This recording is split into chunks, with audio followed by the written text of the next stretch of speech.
Bienvenidos a Libres en Cristo, un espacio donde la fe, la esperanza y el amor cobran vida a través de la palabra de Dios. Aquí hablaremos de temas que transforman corazones, fortalecen el espíritu y nos ayudan a vivir en la verdadera libertad que solo Jesús puede dar. Prepárate para reflexionar, adorar y renovar tu fe, porque en Cristo somos libres y vivimos para Él. Libres en Cristo. Muy buenas tardes, noches, mañanas para todos, hermanos. Estamos ya hoy en nuestro programa Libres en Cristo. Gracias a Dios por este nuevo día, nuestra nueva noche, este nuevo amanecer, porque estamos acá en compañía de nuestro querido ministro Wilmar. Bienvenido, ministro. Buenas tardes. Hola, ¿qué tal? Un gusto, hermano Carlos, querida audiencia. Qué bueno es saludarles una vez más en este programa maravilloso de Libres en Cristo. Qué privilegio poder compartir un momento más especial del estudio de la palabra de Dios con cada uno de los privados de la libertad que nos escuchan en esta hora y con cada una de las personas que está quizás en sus casas, sus carros, sus trabajos. Quién sabe, pues allí queremos extenderles un abrazo y una bienvenida. Qué bueno es poder compartir. Bueno, me parece muy bien. Vea, tengo acá un versículo muy hermoso para comenzar. Romanos 8:34, que dice: ¿quién es el que condenará? Cristo es el que murió, más aún el que también resucitó, que además está a la diestra de Dios, el que también intercede por nosotros. Ministro, yo quiero que con este bello pasaje de la Biblia comencemos con nuestra oración, por favor. Claro que sí, vamos a orar entonces en esta hora de manera especial. Quiero invitarles a que se unan en oración por las familias de los privados de la libertad, para que Dios siga cuidándoles, dándoles fortaleza cada día. Y oramos también por cada una de las personas que apoyan este hermoso ministerio a través de la visitación a las cárceles, de sus ofrendas también, y que cumplen la misión en toda Colombia para gloria de Dios. Oremos. Padre bendito, en esta hora delante de ti, tus hijos, oramos. Felices porque nos das un momento más de vida para compartir que en Cristo Jesús somos más que vencedores y libres de las ataduras del pecado. Hoy encomendamos especialmente a cada uno de los líderes de patio en las cárceles de Palo Gordo, La Modelo y también en el centro penitenciario de Damas. Dales tu bendición, que ellos puedan ayudar en el proceso de crecimiento espiritual de cada uno de sus compañeros de patio. Ayúdalos a ser bendición para cada uno de ellos y así respectivamente para sus familias.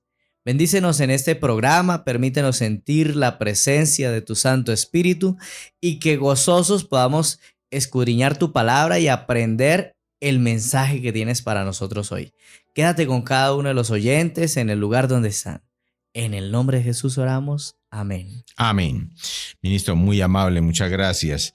Bueno, hoy tenemos un tema muy especial, pero antes de mencionar el tema, yo quiero hacer un saludo para todos nuestros hermanos que están en las diferentes cárceles. En la cárcel de Palo Gordo está Uriza, está Johan, está Juan Carlos, está Jorge Montes. Tenemos un hermano muy querido que está en la cárcel, se me escapa en este momento el nombre, pero él está en Boyacá, Epaminondas. Entonces, todos estos hermanos, ¿se acuerdan en qué cárcel está, ministro? Sí, ese es en Guateque. Guateque, vea, muy bien. Estamos en todo el país. A todos los hermanos que nos sintonizan en todas las cárceles de Colombia, a sus familias. De verdad que muchos saludos. Tenemos la cárcel de mujeres de Bucaramanga, una hermana muy querida, hermana Lenis, que es una mujer entregada a Dios. Oramos mucho también por cada una de las hermanitas que están allá en la cárcel de mujeres. Y también tenemos al hermano Jorge Montes en la cárcel de Palo Gordo en Bucaramanga, con los hermanos de la cárcel de Modelo. También les mandamos un saludo especial. Claro que sí, mandamos un saludo especial a los hermanos de La Modelo, allí donde hemos querido avanzar en las labores misioneras, ya retomando ritmo por la gracia de Dios. Confiamos en que el problema de la tuberculosis haya quedado atrás. Qué episodio tan complejo, tan difícil, pero no nos desanimamos, seguimos atendiéndoles, apoyándoles a través de nuestras oraciones y quiero también por otra parte, saludar muy especialmente a los pastores de la Asociación del Oriente Colombiano, quienes apoyan el ministerio carcelario en los diferentes municipios, ¿no? Allí están los municipios Málaga, Vélez, en Boyacá también, en Moniquirá. Saludos a cada uno de esos pastores, amigos que se encargan de llevar las palabras de vida en esas cárceles allá en San Gil. Entonces, deseamos que el Señor les siga bendiciendo, les siga dirigiendo en el ministerio carcelario en esos respectivos lugares. Gracias también, por supuesto, a la administración de la Asociación del Oriente Colombiano, quienes nos apoyan constantemente a través de la dirección o el direccionamiento de las ofrendas para la parte del desarrollo del ministerio carcelario en el área metropolitana. Un abrazo desde la distancia para cada uno de esos compañeros, que Dios les bendiga. Vea, se nos hacía falta pedir una bendición muy especial y una oración muy especial por nuestra hermana Lucy de Galeano, que es la persona que pues nos ha ayudado, es la visionaria del proyecto, es la persona que tenemos de líder, pues hace una entrega total para todo lo que es este proyecto carcelario, para la ayuda espiritual de todos los PPLs. Entonces pedimos que hagan una oración por ella, pues está pasando en este momento una situación difícil, pues se fracturó sus manos en la cárcel de Palo Gordo, ya va a ser un mes, pero gracias a Dios va a una evolución muy favorable, pero no queda además la oración de todos nosotros, que nuestro Señor le restablezca la salud. Entonces, muchísimas gracias, ¿no? Entonces, pues vamos a hacer una oración también especial por toda la familia, Señor. Vamos a orar por todas las familias de todas las personas que están privadas de la libertad, por todas las personas que sufren porque tienen a su esposo, a su hijo, a su señora, a su madre, a su padre, perdidos en la libertad por una situación de la vida, Señor.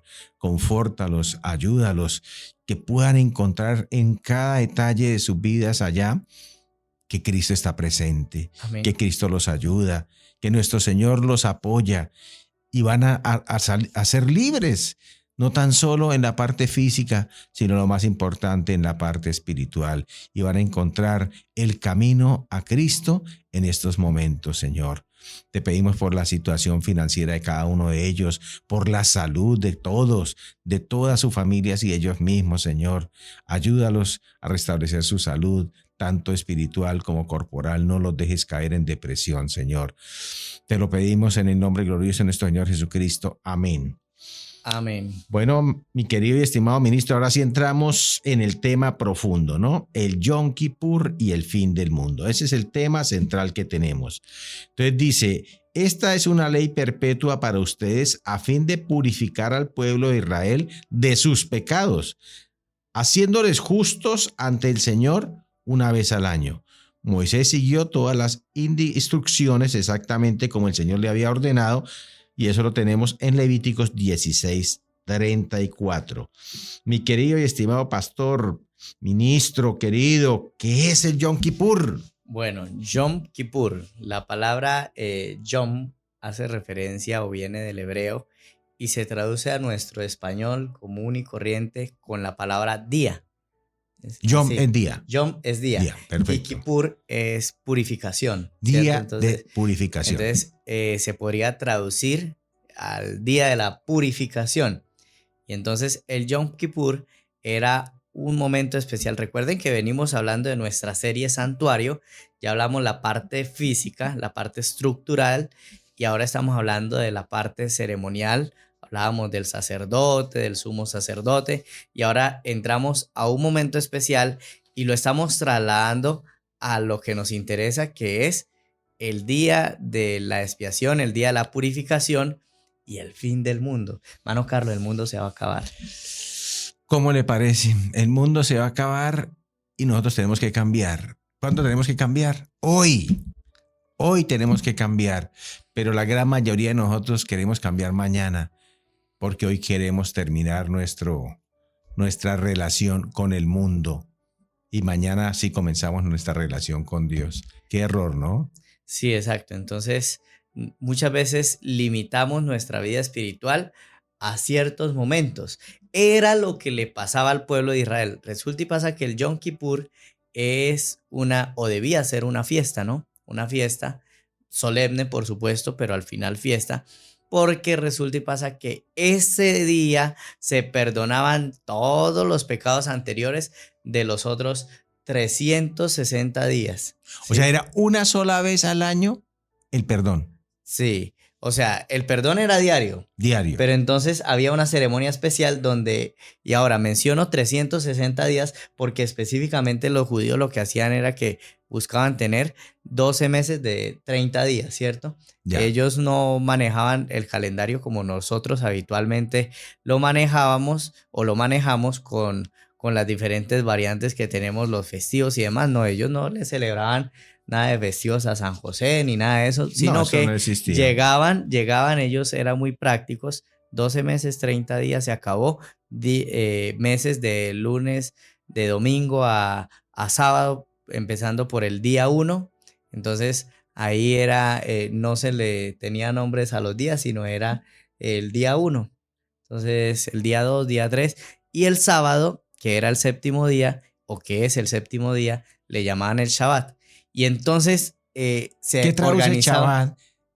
¿Qué traduce Shabbat? Shabbat es sábado, en esencia es sábado. Sí, cuando usted va y usted llega y escribe en el diccionario en Google, Shabbat, ¿qué es? Traduce Y sábado. traduce sábado. Perfecto. Sí, sábado.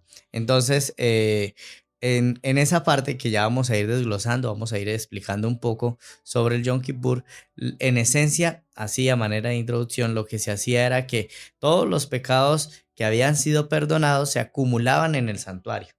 Se acumulaban en el santuario. Entonces usted y yo íbamos al atrio, ofrecíamos el cordero y recuerde que el sacerdote tomaba parte de la sangre y la esparcía, ¿cierto? La esparcía en el allá lugar santo. en el lugar santo. La esparcía en la cortina, la untaba en los cuernos, ¿cierto? Todo el santuario quedaba contaminado durante esos días. Y en el día del Yom Kippur, entonces lo que decía el Señor era, yo voy a descender ese día con el sumo sacerdote, nos vamos a poner a conversar y vamos a hacer toda una ceremonia. Y esa ceremonia lo que va a significar es que llegará un momento donde este mundo impuro debe ser purificado. Porque recuerden que lo que hablábamos del santuario era que este es una sombra ¿de qué? Del santuario celestial. Ah, perfecto. Entonces, si estamos claros hasta ahí, el proceso del Yom Kippur también es una sombra del proceso que se va a hacer o que se está realizando en el cielo, y ya vamos a esa parte. Por así decirlo, el Yom Kippur era como la cuota inicial del juicio final.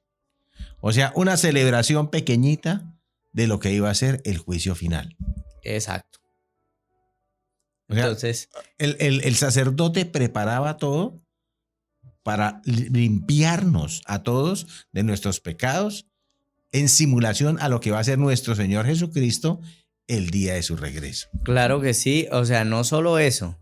Recuerden que cuando vamos y estudiamos también la parte de las 2300 tardes y mañanas de Daniel, ¿cierto? 8:14, esto también guarda relación y nos hace ver que no solo se refiere únicamente a la segunda venida de Jesucristo, sino a un proceso de purificación. Recuerden que nosotros estamos, digámoslo así, estamos cumpliendo el plan de salvación que Dios tiene trazado para nosotros. Y en ese plan de salvación, pues ya Jesucristo vino, murió por nosotros, luego empezó a hacer otro proceso y entonces, cumplidas las 2300 tardes y mañanas, entonces Jesús empieza ese proceso de purificación que ya empezó, ¿cierto? Entonces empezó con la depuración de los nombres de aquellas personas que ya fallecieron, ¿sí? Ya. En esencia, como para no entrar por ahora en ese detalle, porque Sí. ya después vamos a hablar sobre el tema del juicio investigador, pero eso es más adelante. Entonces el hermano Carlos siempre es un visionario, siempre nos está dando ahí las pinceladas para que ustedes queden gustosos de escuchar Libres en Cristo. Perfecto.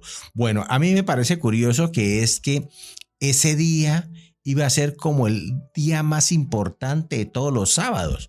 O sea, era el sábado por excelencia.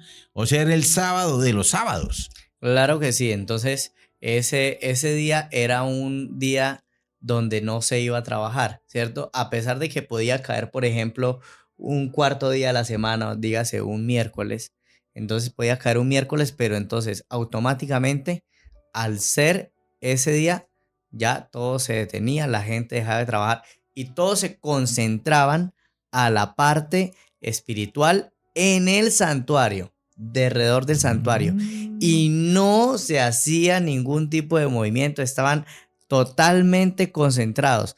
Ahora, ellos debían disfrutar ese día, hermano Carlos. Ellos, o sea, era un día de festejo, solo que había un detalle. ¿Cuál? El detalle era que, por ejemplo, si yo, Wilmar Benavides, llegaba a la fecha y no confesaba mis pecados, pues sencillo, allá Dios sabía de que estaba anotado, Wilmar no confesó sus pecados. ¿Qué vamos a hacer con Wilmar? Wilmar tiene que morir. ¿Por qué? Porque no confesó sus pecados y nunca, nunca acudió, la ley. Exacto, nunca acudió al Cordero. Ley. No cumplió la ley. Entonces, cuando las personas quedaban ahí muertas y ellos tenían que recoger sus muertos por causa de la desobediencia, empezaron a llenarse de temor. Bueno, ¿y cómo conectamos esta situación del Yom Kippur con la visión adventista? Bueno, entonces ahí vamos a la parte donde quiero invitarles a todos, si usted tiene la posibilidad de acceder a su Biblia, vamos a empezar a desglosar poco a poco esta parte con el libro de Levíticos, capítulo 16, ¿sí? Por ahora vamos a leer los primeros 5 versículos rápidamente, mientras usted termine de buscar allí en su lugar de trabajo, su casa, en el vehículo, quizás mi querido hermano que me escucha allá en la cárcel puede buscar allí en su patio con los hermanos. Entonces dice lo siguiente: habló Jehová a Moisés después de la muerte de los hijos de Aarón. Recuerden que los hijos de Aarón, hablábamos en la lección anterior que fallecieron, ¿no? Nadie vio. Y ellos murieron cuando se acercaron a la presencia de Jehová y metieron fuego extraño. Y Jehová dijo a Moisés: di a Aarón tu hermano que no entre en todo tiempo en el santuario detrás del velo delante del propiciatorio que está sobre el arca, o sea, el lugar santísimo, para que no muera, pues yo apareceré en una nube sobre el propiciatorio. Aarón entrará en el santuario con esto: un becerro para la expiación, un carnero para holocaustos. Se vestirá con una túnica santa de lino, se pondrá los calzoncillos de lino y se ceñirá el cinto de lino, con la mitra de lino se cubrirá. Estas son las santas vestiduras. Con ellas se ha de vestir después de lavar su cuerpo con agua. De la congregación de los hijos de Israel tomará 2 machos cabríos para la expiación, un carnero para el holocausto. Entonces ahí empieza. Recuerden que hablábamos sobre la santificación, el proceso de santificación. Cada cosa que Dios toma para sí es apartada, y la expresión Kadosh hace referencia a aquello que fue apartado, santificado. O sea, todo lo que nosotros llevemos al templo, como un piano, como un asiento, las sillas, sí, todo eso el es apartado para el televisor, proyector, los micrófonos. Mire, todo eso nosotros le debemos dar fines netamente espirituales cristianos. Ojo, porque muchas veces, aunque hoy en día Dios no hace lo mismo o no tiene esa misma forma o ese mismo método como en el tiempo de Aarón con Nadav, él de todos modos sigue siendo Dios y toma registro cuando nosotros profanamos las cosas de Dios. Entonces, en cuanto al tema del día de la expiación, Dios le deja ver a Aarón y le dice: mire, eso es sagrado, ¿sí? Lo que es sagrado es apartado para mí. Desde el animalito que va a ingresar ha sido apartado desde que nació, hasta usted y sus mismas vestiduras, hasta los calzoncillos, dice ahí. Imagínense. Entonces, la preparación para el día de la expiación era algo especial. O sea, tu preparación, y aquí abro un paréntesis y lo traemos a nuestro tiempo, tu preparación espiritualmente hablando es muy importante para la hora del encuentro con Dios, tanto en esta tierra como cuando Jesucristo venga a purificar y a destruir pues toda la maldad, porque recuerde que el pecado no va a durar para siempre. Ahí yo quiero que hagamos un pequeño paréntesis. ¿Cuál es la preparación que necesitamos hacer, pastor? Porque, a ver, la gente confunde la preparación con la entrega a Dios. Entonces yo pienso que una cosa es la preparación y otra cosa es la entrega a Dios. Entonces, ¿qué diferencia hay entre las dos? ¿Cómo me preparo y qué tengo que hacer para entregarle la vida a Dios? Entonces, ahí es donde vamos. Es un proceso que muchas veces es muy curioso, ¿no? Es muy extraño, porque muchas veces depende de la persona, depende de las intenciones de la misma persona, porque inclusive hay personas que dicen, me quiero preparar y encontrarme con Dios, y en realidad no sucede así. Eso nos puede pasar a cualquiera, pero normalmente lo normal es que usted empieza a acercarse a Dios, a conocerlo a través de su palabra, y entonces el Espíritu Santo toca su corazón y usted se decide, le entrega su vida a Dios a través del bautismo. Pasa también después de eso un tiempo y usted se bautizó y usted no es perfecto. Usted sigue en ese proceso de santificación, conociendo la iglesia, recibiendo dones y talentos, utilizando esos dones, luego adquiriendo liderazgo y participando, ¿cierto? Perfecto. Esa es la entrega y la preparación. Entonces, ahora, la preparación para encontrarnos con Jesucristo quiere decir que, pues así como el sacerdote se purificaba y el sumo sacerdote era santificado, ¿cierto? En toda la integralidad del ser, nosotros como hijos de Dios también debemos prepararnos. ¿Cómo? A través de nuestra devoción personal, a través de la oración, a través de la misión, cumpliendo las palabras del Señor Jesucristo. Y justamente hace poco que teníamos una conversación allí con las personas del ministerio carcelario, qué bonito será escuchar de Jesús que nos diga, bien, buen siervo fiel, ¿cierto? Visitaste a los presos. Cosas que Qué pocos hermoso, hacen, ¿no? qué hermoso. Para mí ese pasaje de la Biblia me conmociona porque cuando uno comienza a ir y a visitarlos a ustedes, se da uno cuenta lo solos que están y los sedientos que están de Dios. Y por eso nosotros hacemos nuestra entrega personal, porque eso es lo que hay que hacer.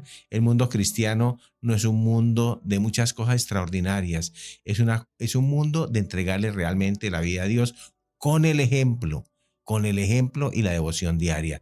Todos los días levantarnos temprano en la mañana, hacer nuestro devocional, hacer nuestra conversación con Dios, orar con Él y hacer nuestros estudios de temprano en la mañana, como lo hacía el Señor, como mandó recoger el maná. Pero nos desviamos, ministro. Nos fuimos por las ramas. Bueno, vamos otra vez, sí. Retomamos Entonces, con la parte de Levíticos 16. De Levíticos 16, perfecto. Exacto, y entonces allí es donde empieza a explicarse punto por punto qué era lo que debía hacer. Por ejemplo, a manera de resumen, porque si no aquí el programa nos duraría 2 horas. En 16:29 está, yo creo que organizado toda esa parte, ¿cierto? Sí, en el versículo 29 lo que nos habla es específicamente qué día era esa ceremonia, ¿no? Esa ceremonia. Entonces ahí, por ejemplo, usted lo puede leer ya que lo menciona. Si no en el mes séptimo, a los 10 días del mes, afligiréis vuestras almas y ninguna obra haréis, ni el natural ni el extranjero que habite entre vosotros. Porque en este día se hará la expiación de vosotros y seréis limpios de todos vuestros pecados delante de Jehová. O sea, podía caer cualquier día. Exacto, podía caer cualquier día y de todos modos, a pesar de caer cualquier día, como usted mencionaba antes, se llamaba también sábado de sábados porque era una ceremonia especial. Y bueno, cuando se refiere a afligir el alma, se refiere a que debía haber una contrición completa del ser, buscando genuinamente acercarse a Dios y decirle, mire, Señor, yo no solo quiero vivir un año más de vida después de esto y volvernos a encontrar, sino de verdad quiero sentirme perdonado. Entonces, lo bonito era que pues después de pasar esa incertidumbre venía pues gran gozo, porque imagínese usted pasar ese momento donde corría el peligro de morir y decir, bueno, no morí, estoy vivo y aquí está viva mi familia. Era una gran fiesta. Perfecto. Bueno, ahora, ¿cómo podemos explicar el juicio investigador y cómo se relaciona con la profecía del fin del mundo? Bien, entonces vamos a esa parte nosotros como iglesia adventista sabemos que es, digamos, el Yom Kippur es un tipo profético que señala el juicio final, ¿sí? Es donde Dios va a hacer un juicio, y ahí es donde les mencionaba lo de las 2300 tardes y mañanas de Daniel 8:14. Entonces, hasta 2300 tardes y mañanas y el santuario será purificado.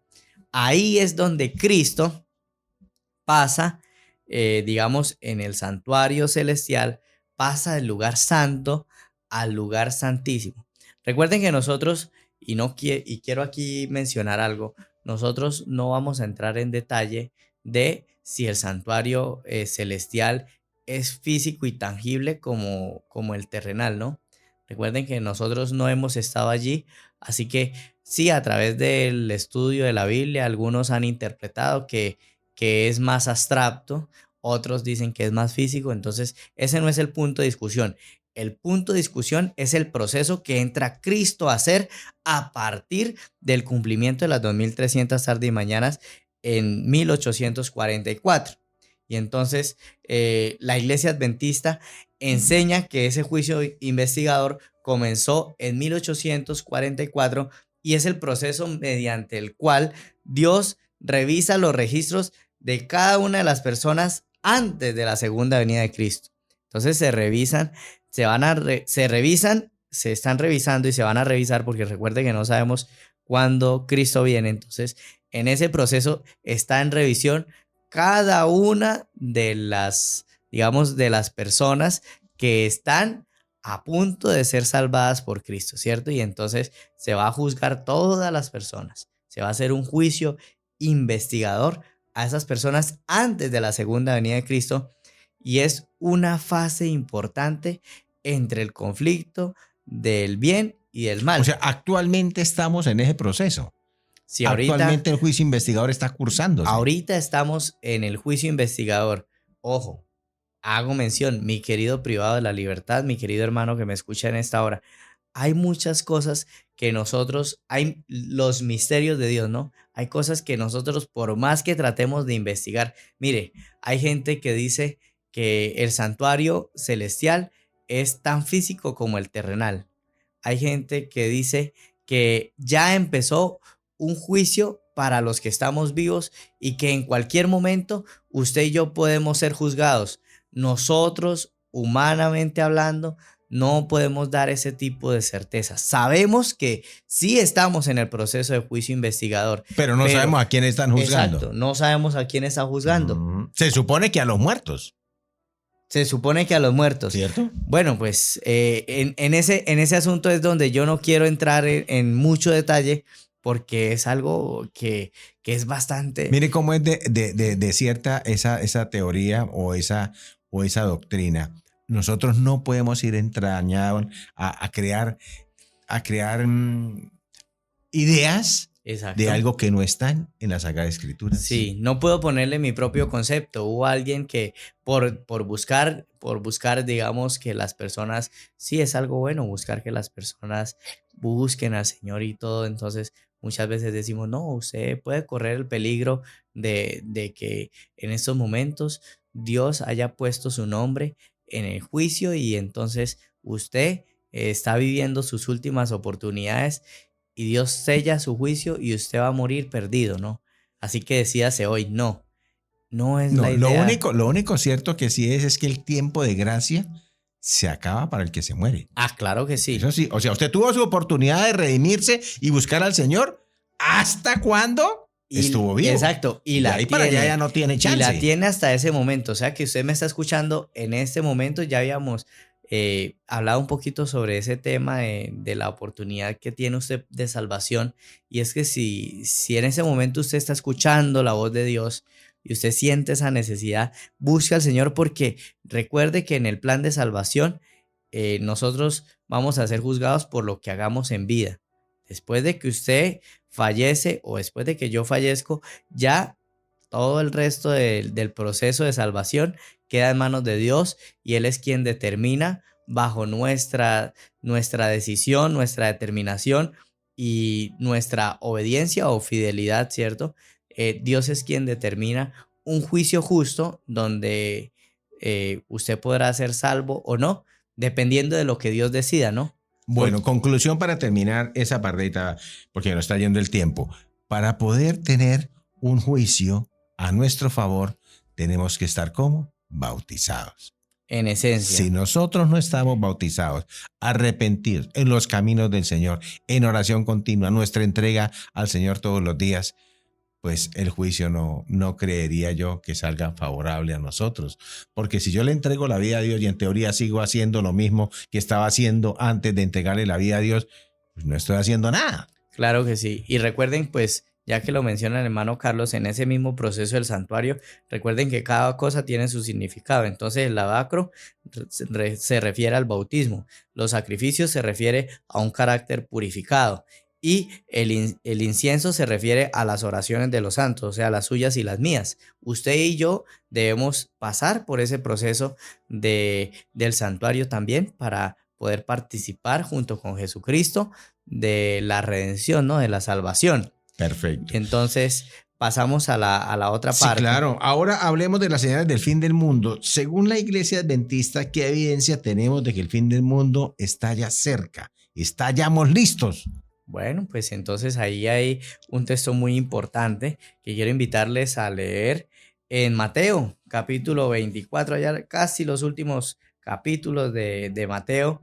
El capítulo 24, desde el versículo 3 hasta el versículo 28, esos 25 versículos nos hablan de unas señales que anuncian. ¿Por qué? Porque Jesús, imagínense que, poniendo en contexto, sale del templo y los discípulos se maravillan, y eso que no vieron el de Salomón, se maravillan con el templo que se construyó después del exilio en Babilonia. Y entonces cuando ellos ven esa reconstrucción del templo, ellos quedan asombrados de lo bonito y Jesús dice, no, ustedes no saben nada. Mejor dicho, no va a quedar piedra sobre piedra esto. Todo será destruido. El mundo se va a acabar. Y entonces ellos quedaron así como conmocionados. El mundo se va a acabar. Esto va a ser destruido. ¿Y ahora qué nos queda? Y entonces, versículo 3 nos dice lo siguiente. Estando él sentado en el monte de los olivos, los discípulos se acercaron aparte diciendo, dinos, ¿cuándo serán estas cosas y qué señal habrá de tu venida y del fin del siglo? En pocas palabras, Señor, pues escuchamos eso y nos dejó preocupados. Díganos, ¿cuándo van a suceder estas cosas? Díganos, queremos saber exactamente. Y entonces Jesús contesta, pero no contesta como nosotros los seres humanos queremos. Siempre nosotros queremos algo y Dios siempre en su sabiduría contesta de una manera diferente, ¿no? Fácil hubiera sido, dirían algunos, que el Señor hubiera dicho, no, el mundo se va a acabar, como decían sí. Hace unos años. De hecho, mi papá buscó al Señor porque vio que Dios le había dado una oportunidad, porque había gente que decía, del 1000 pasará. Más del 2000 no pasará. Y hubo muchísima gente que buscó al Señor, se convirtió, pero después de que llegó el 2001, chao, me fui.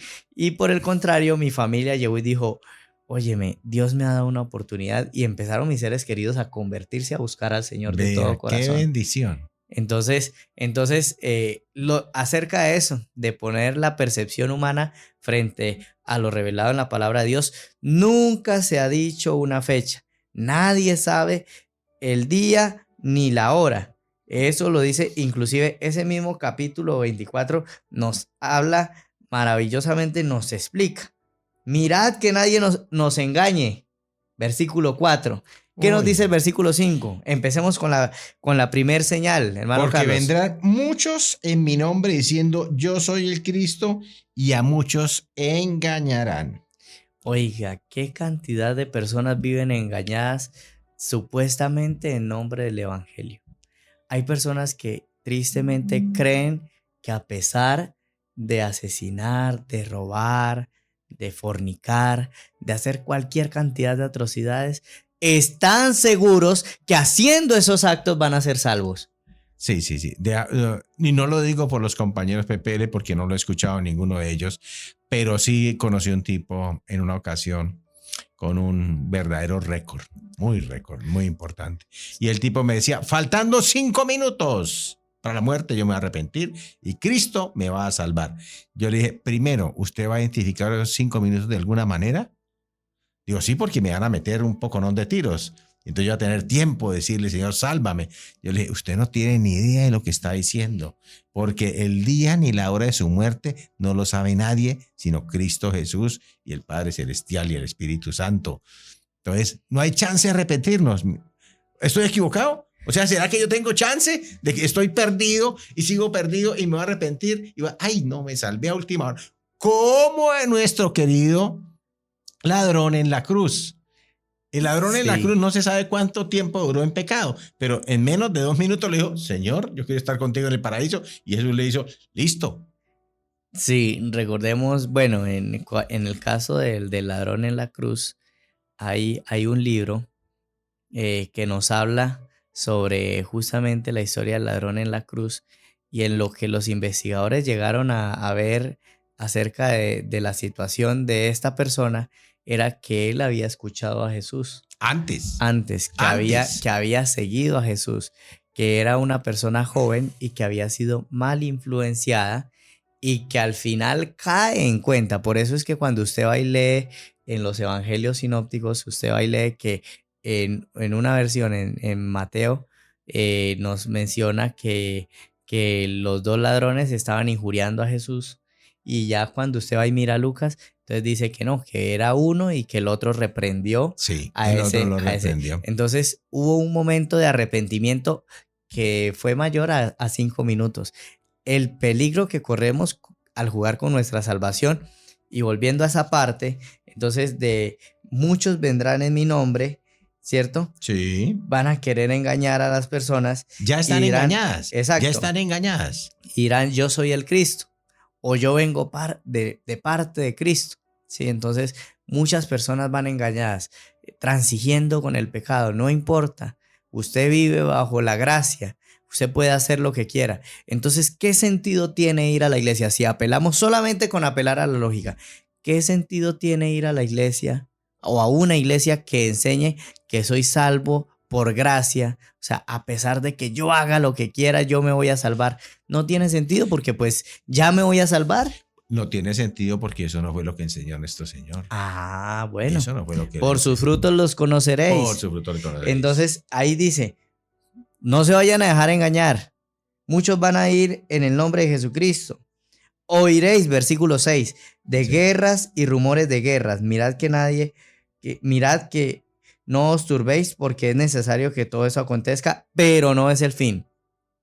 Y mire que habla también, para ir redondeando, de desastres naturales. Hoy en día, ¿cuántos desastres naturales no hemos visto en los últimos 5 años? Conflictos internacionales. Estamos al borde de la Tercera Guerra Mundial. ¿Qué día se lo dijo el presidente Trump al presidente de Ucrania? Vamos a armar la Tercera Guerra Mundial. De por Dios. Tenemos una crisis moral tan terrible, pastor, que la gente no le importa nada meterse con el esposo, la mujer, la prima, la tía, la hermana. No importa. Lo importante es el placer. Una crisis moral de que no le importa robarle al otro la herencia, robar a la empresa, robar a la institución, robar al gobierno. No pasa nada. Al contrario, el que más robe tiene más estatus, es más berraco, es más sólido. Y una crisis espiritual precisamente por esto, porque Cristo es uno solo, pero ya aparecieron como 35. Sí, entonces es difícil, porque ese es el trabajo de Satanás, busca engañar a las personas. Y entonces, bueno, pues uno se queda asombrado. Y ahí viene la siguiente parte. Yo quiero invitarles a que miren el versículo 11 de ese capítulo 24 de Mateo. Muchos falsos profetas se levantarán y engañarán a muchos. Y por la maldad, y por haberse multiplicado la maldad, el amor de muchos se enfriará. Ahí viene esa parte. Imagínense que, pues obviamente las cosas que le menciono son cosas que yo he evidenciado. No menciono otras iglesias, obviamente por respeto a ellos. Sin embargo, las situaciones dejan mucho que decir. Claro. Cierta vez una persona fue a una iglesia donde dicen hablar en lenguas. Entonces se expresan, ¿cierto?, en un dialecto que humanamente, aparentemente es imposible de entender a menos de que el Espíritu Santo revele. Y entonces en una de esas, la persona que estaba sentada adelante llegó y escuchó a esta persona hablar en lenguas, y esta persona se levantó y dijo: Dios me mostró que yo debía vender mi casa, así que voy a vender mi casa y la voy a donar a esta obra. A la iglesia. A esta obra. Y entonces llegó y el pastor dijo: amén, aleluya, porque eso era lo que Dios quería mostrar, lo que Dios quería revelar. Ahí está la palabra de Dios. Y entonces esta persona, en pie, enojada, dijo: pastor, usted es un mentiroso, porque en realidad yo le escuché lo que usted dijo y yo no entendí nada, simplemente quería probar su corazón. A causa de la multitud de la maldad, de querer aprovecharse, ¿cierto?, del amor hacia Dios, muchas personas han perdido la confianza, han perdido la fe.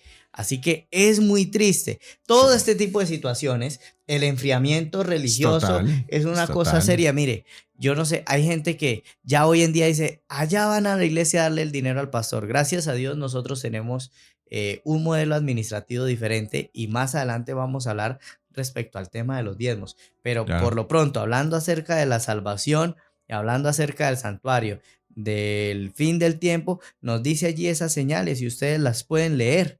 Muchos falsos Cristos se levantarán, muchos engañarán, muchos falsos profetas. La gente, por causa de la maldad del corazón de las personas, el amor de las personas se va a enfriar. Bueno, ya vamos cerrando, vamos concluyendo. Vea qué diálogo tan enriquecedor, y cómo un tema que aparentemente parecía histórico, resulta que es un tema vigente. El Yom Kippur es un tema vigente porque el día de la expiación va a llegar con la venida de nuestro Señor y vamos a ser juzgados todos. Es que el tiempo se nos va rapidísimo, hermano Carlos, pero mire, esto hay una cantidad de cosas que ustedes pueden estudiar. Les motivo allí donde están. Oren, pídanle a Dios, ayúdenme a ver, dígale: Dios, ayúdenme a ver a través de los ojos de la fe, a estudiar con más detenimiento. Mire ese capítulo 24. Léanse en el capítulo 24. Exacto, leamos el capítulo 24 de Mateo, lean el capítulo 16 de Levíticos. Allí les va a explicar un poquito de la parte física de lo que se hacía anteriormente. Sí. Entonces, y reflexionemos sobre qué estamos haciendo con nuestra vida en la actualidad y qué tan cerca de verdad estamos del reino de Dios. Yo siempre pongo una inquietud.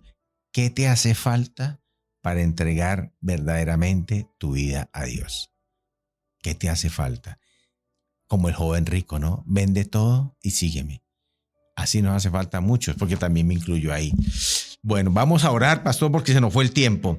Amén. Bueno, vamos a darle gracias al Señor. Gracias, Padre Celestial, porque pudimos estar esta hora acá dedicándote este conocimiento, Señor, para que llegue a cada uno de nuestros amigos, cada uno de sus familiares, que el Espíritu Santo les llene y les ayude a profundizar este tema, Señor.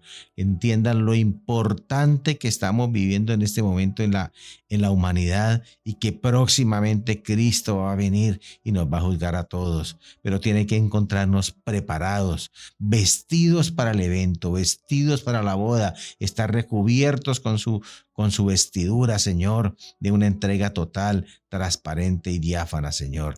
Te entregamos a todos y cada uno de los oyentes, sus familias y los que no se han podido conectar y que se van a conectar después también. Ayúdanos, Señor, a entender este tema. Te lo pedimos y te damos gracias en el nombre de nuestro Señor Jesucristo. Amén. Amén. Bueno, pastor, regálenos la bendición sacerdotal, Señor. Claro que sí, queridos amigos y hermanos oyentes, en esta hora es mi deseo por parte de Dios que Jehová te bendiga y te guarde. Que Jehová haga resplandecer su rostro sobre ti y tenga de ti misericordia. Que Jehová alce sobre ti su rostro y ponga en ti la paz que tanto anhelas. Amén. Bueno, gracias a todos los que nos escucharon, y no se les olvide suscribirse a nuestro canal Libres en Cristo. Que Dios les bendiga. Amén. Hemos llegado al final de nuestro tiempo, pero la libertad que Cristo nos da es eterna. Que su verdad guíe tu vida y su amor llene tu corazón. Esto fue Libres en Cristo por AWR Colombia.